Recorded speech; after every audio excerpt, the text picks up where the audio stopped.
उन्हाळ्यामध्ये थंडगार मस्त असं कैरीचं पन्हं बनवणार आहे। त्यासाठी गॅसवर पाण्याचं पातेलं ठेवलेलं आहे।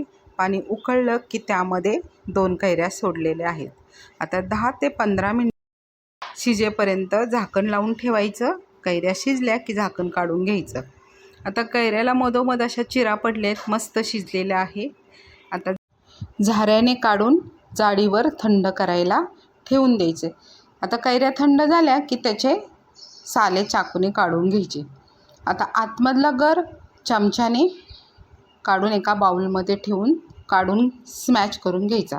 आता मिक्सरचा जार घ्यायचा, त्यामध्ये हा गर जेवढा आपण गर घेतला तेवढाच गूळ घालून मिक्सरला फिरवून त्याची छानपैकी पेस्ट करून एका बाउलमध्ये ठेवायची।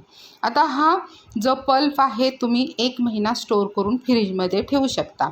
आता आपल्याला पन्हं बनवायचे तर 2 काचेचे ग्लास घेतलेले आहेत, त्यात 1 ते 1.5 चमचा कैरीचा आणि गुळाचा पल्प टाकलेला आहे।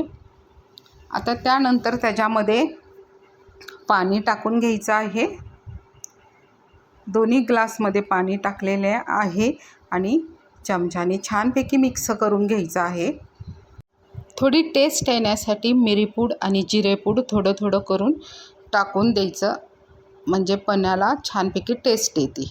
त्यानंतर त्यामध्ये आईस क्यूब टाकायचं आणि थंडगार असं पन्हं रोज आपण महिनाभर उन्हाळ्यामध्ये घेतलं तर शरीराला सुद्धा हेल्दी आहे। धन्यवाद।